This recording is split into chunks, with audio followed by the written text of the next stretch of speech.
Chinese बहू। हे भगवान, फिर से यह कोरोना नाम का राक्षस जाग गया।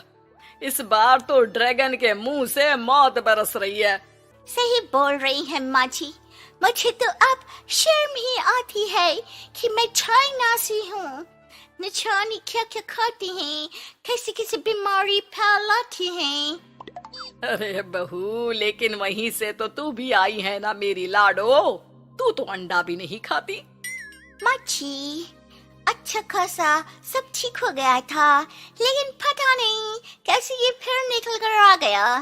काश चाइना वालों को थोड़ी सी और अकल होती तो आज हम लोगों से अपने यूं जुदा ना हो रहे होते। कोरोना की नई लहर से देश में हो रही मौतों और घर में बंद रहने के कारण हमारी चाइनीज बहू बहुत दुखी होती है। उसे लगता है कि भारत में जो कुछ भी हो रहा है वो उसी के कारण हो रहा है। अब हमारी चाइनीज बहू परेशान सी रहने लगी। अरे क्या बात है मेरी चाइनीज गुड़िया, आज तू एक्सरसाइज नहीं करेगी? अरे ना तो तूने जूस पिया है। क्या हो गया लाडो? कुछ नहीं मम्मी जी, बस अच्छा नहीं लग रहा। लोग मर रहे हैं और मैं जूस पीऊं। माँ जी, चाइना से आई ये महामारी और मैं भी तो चाइना से ही आई ना। अरे अरे बेटा, ऐसा ना सोच। सास पूरी कोशिश करती कि वो चाइनीज बहू को समझाए कि इस बीमारी के लिए वो खुद को दोषी ना समझे, लेकिन माँ जी, मैं आज खाना नहीं खाऊंगी। अब सबका खाना बना दिया है। मैं कमरे में जा रही हूँ, प्लीज डिस्टर्ब मत करना। सास ने अपनी हंसती खेलती बहू का ये रूप तो कभी देखा नहीं था, लेकिन करती भी तो क्या। अगले दिन सुबह सुबह, अरे ये पूरे घर से स्वादिष्ट खाने की महक आ रही है। ये कौन है जो चाय बनने के वक्त लंच बनाकर तैयार कर रहा है? वो किचन में आती है जहाँ चाइनीज बहू ने शुद्ध वैष्णव खाना तैयार कर रखा था। अरे बहू, सोई नहीं क्या जो इस वक्त इतने प्रकार का खाना बना लिया?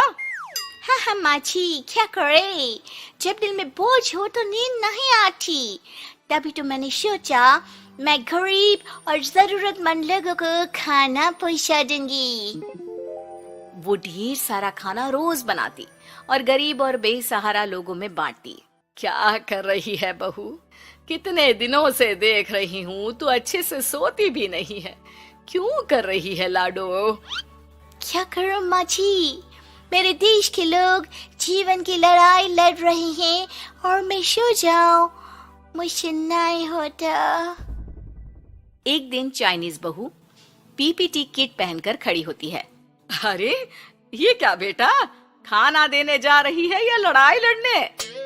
माँ जी, मैं कुछ दिनों के लिए घर नहीं आऊंगी। मैंने सोचा है कि मैं घर से बाहर रहकर कोरोना के मरीजों की देखभाल करूंगी। ओ प्लीज प्लीज आप मुझे रोकना नहीं। नहीं नहीं बहू, ये तो तूने बहुत ही नेक काम सोचा है। बस बेटा तू अपना ख्याल रखना। बहू वहां से चली जाती है, लेकिन सास की रोज फोन पर बहू से बात होती। घर पर क्या है माँ, क्यों भेज दिया तूने उसे? बाहर कितना खतरा है, उसे कुछ हो गया तो?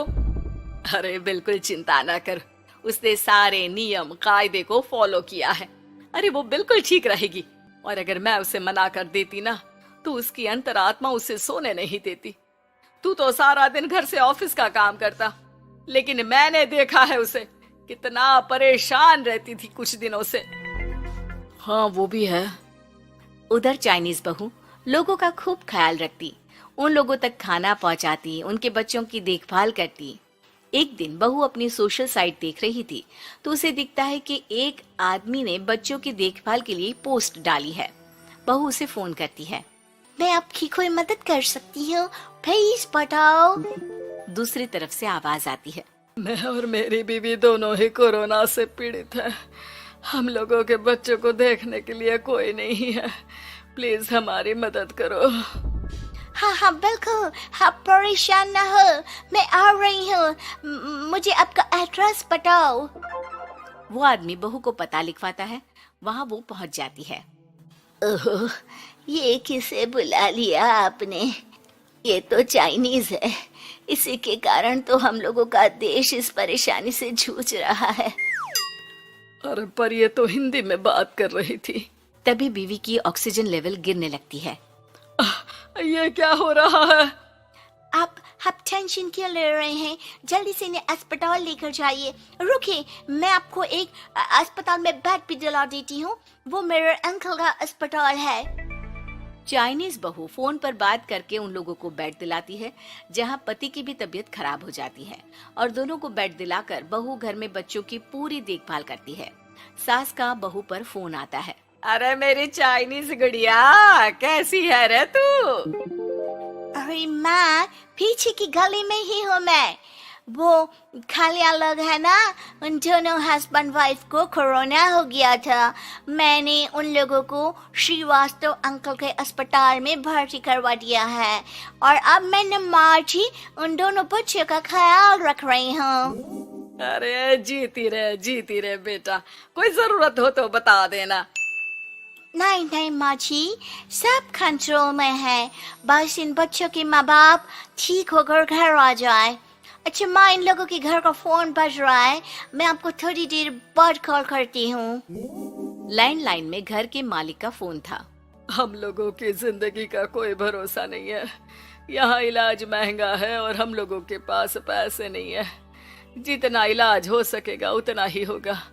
हमारे बाद प्लीज आप हमारे बच्चों को संभाल लेना। नहीं, ऐसे मत बोलिए, मैं अस्पताल वालों से बात करती हूँ। बहू अपनी बैंक से अस्पताल वालों को पैसे दे देती है और फोन पर कहती है, मैंने आप लोगों के अकाउंट में पैसे डाल दिए हैं। इन दोनों का अच्छे से इलाज होना चाहिए। पैसे की जरूरत होगी तो मैं और डाल दूंगी। सारा दिन बहू कोरोना पेशेंट के बच्चों को देखती, रात में ढेर सारा खाना पैक करके जरूरतमंदों में बांटती। सोशल साइट्स के जरिए भी वो लोगों से जुड़कर उनकी मदद करती। फिर एक दिन घर का मालिक और उसकी बीवी ठीक होकर घर आ जाते हैं। आपका बहुत बहुत शुक्रिया, मैं आपकी पाई पाई लौटा दूंगा।